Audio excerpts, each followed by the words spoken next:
1991 নির্বাচনে তারা পেয়েছিলেন মাত্র 18টি আসন, আর 26-এর নির্বাচনে তাদের ঝুলিতে যোগ হয়েছে 4 গুণেরও বেশি আসন। তারা পেয়েছেন সীমান্তবর্তী জেলাগুলোতে জয়, পাশাপাশি সাতক্ষীরা, চুয়াডাঙ্গা, ঝিনাইদহের পুরনো ঘাটির পাশাপাশি মেহেরপুর, চাঁপাইনবাবগঞ্জ, এমনকি উত্তরবঙ্গ লাগোয়া রংপুর এখন তাদের দখলে। বাদ নেই রাজধানী ঢাকারও কয়েকটি আসন। প্রশ্ন হচ্ছে, জামাত ইসলামীর এমন উত্থান কতটা ভালোভাবে নেবে ভারত?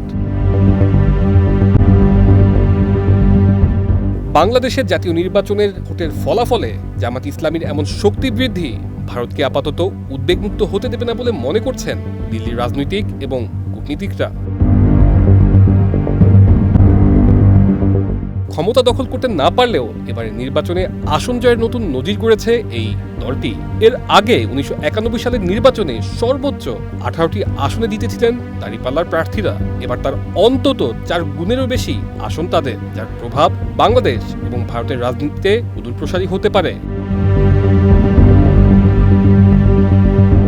এবারের ভোটের ফল মূল স্রোতের রাজনীতিতে প্রথমবার বড় শক্তি হিসেবে আত্মপ্রকাশের সুযোগ করে দিয়েছে তাদের। ফলে নয়াদিল্লির কাছে জামাতের উত্থানের বিষয়টি উদ্বেগেরই হওয়ার কথা। এবারের ভোটে জামাতের নেতৃত্বাধীন 11 দলের জোটের অংশ ছিল 2024 সালের জুলাই আন্দোলনের ছাত্রনেতাদের একাংশের গড়া দল জাতীয় নাগরিক পার্টি বা এনসিপি এবং খেলাফতে মজলিস, বাংলাদেশ নেজামী ইসলামী পার্টি, বাংলাদেশ খেলাফত আন্দোলনের মতো ইসলামপন্থী দলগুলো।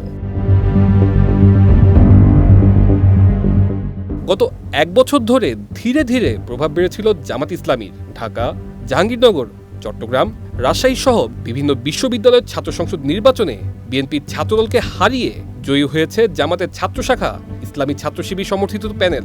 এমন পরিস্থিতিতে চাপ বাড়ছিল নয়াদিল্লির উপর।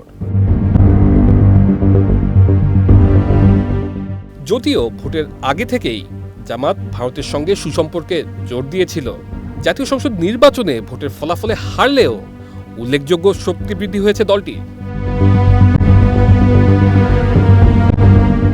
জুলাই সনদে ঠাঁই পাওয়া একাধিক প্রস্তাব হ্যাঁ হয়ে গিয়েছে গণভোটে। ফলে জামাতের আগামী দিনের কার্যকলাপ নিয়ে তাই এখন থেকেই জল্পনা তৈরি হয়েছে ভারতের মধ্যে। তানজিলুর রহমান তুষার, বৈশাখী সংবাদ।